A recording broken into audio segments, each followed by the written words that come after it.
All right, so we're back with my good friend Michael Edelson here. You're going to splice the two videos. You don't need to reintroduce me. I'd like reintroducing. No, you're going to splice. You know how to do that. You know how to connect two videos? I might, but I may not. Oh, come the fuck on. You're going to connect. All right. All right, as I was saying, my good friend Michael Edison here, also my ex-sword training instructor. I hate swords. All right.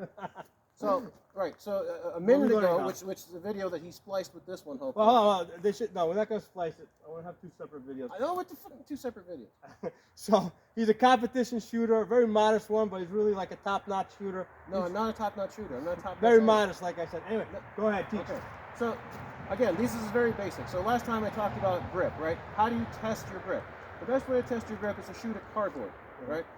We have steel, we don't have cardboard, but cardboard, first of all, the steel, the ding is very misleading. Like you get a ding, right? And you're like, oh, I hit the steel. But it could be a ding like all the way on the bottom left, right? So that sucks.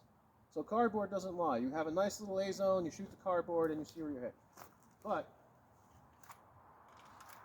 the way you diagnose your grip is first you just look at it. Like this works for me. I don't know if it works for everybody. Is you shoot at absolutely nothing. Like I'm shooting at and I'm looking at my gun. I'm not even looking at the thing, right? And I want to see is it moving. And I especially want to watch for this, right? As long as that's not happening, okay, and my gun returns to the same point, that's pretty good. The next thing that I want to do is I want to get a cardboard target. Next time you're going to bring me cardboard. And I aim at the target, right? And then what I want to do is I want to put in 2 shots, and I want to ride the dot. So I break a shot, right? The dot comes down. As soon as it comes back to where I want it, I break the shot again. Okay, so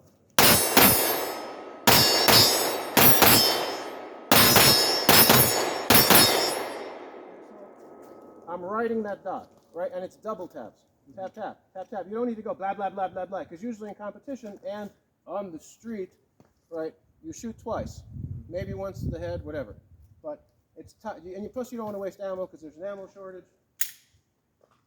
So double tap, right? You're riding that dot. You shoot, right? This is your target. And you're looking at the target. You don't look at the dot. It's that's the whole point of dots is you know, and you can do this with irons too. Like people say, always focus on the front sight. Don't focus on the front sight. You look at the target. Right? If you're a bullseye shooter, I don't know. But then how can you hit a bullseye if you can't see the bullseye? You're looking at the, maybe if you're young. But the whole point is you look at the target, right? You see that dot. Shot breaks. Dot comes up. As soon as it comes down, like you're still looking at the target. You're not looking at the dot.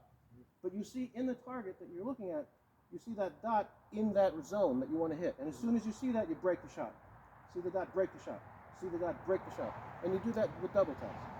Okay, because you don't want to be there like you're wasting 50 rounds of ammo in 10 seconds. That's unless you're rich. All right, that's all. I don't know anybody that's rich. All right, so basically, grip, right, and trigger pull. The best way that I found to, do you have a Glock? Yeah. Because M&P trigger has a spring. Is it loaded? Yeah, it's loaded. Can you unload it?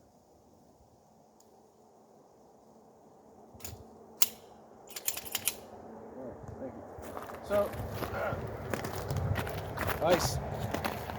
The best way that I found to shoot fast is you shoot and then you release your finger so that there's that gap.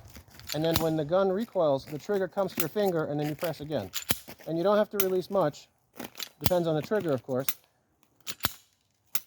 Okay. Some people will call this slapping the trigger. But you're not like that. Okay, it's a very controlled, very nice, clean press. You're just not waiting for the reset. Now, if you want to shoot slower and more accurately, then you come back on the wall with the recoil, and then you break from the wall. Okay?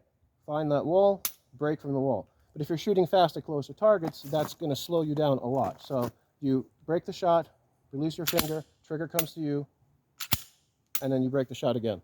That's the fastest way to shoot that I found. A lot of other people agree with this, but I'm sure that somebody out there has something better. Okay. Now give it a shot. Is that? Give it a shot. How many rounds you got? A whole bunch. 8. Yeah. All right, so we've already done the thing with you where your gun doesn't move very much. So you don't need to do that. So you're going to ride the dot. Ride the dot, okay. So put the dot on the target. I'm dumping the magazine? No, you're going to do two shots. Bam, bam, bam, bam, bam. You're gonna, I mean, eventually, yeah, but you're going to do it 2 at a time. Okay. All right. Well. So put the, don't. All right, pretty good. Is there any movement? Yeah, but see, you should have waited for me because I already told you this over there, and you wanted it on the video, and you didn't wait. No. No, it was good. You saw where it was hitting. It was Yeah. mostly in the center Yeah, of all the going target, in the which is center. what you want. But he's done this before. Have I now? Yeah, but they haven't, so you should. Thank you very much, Michael.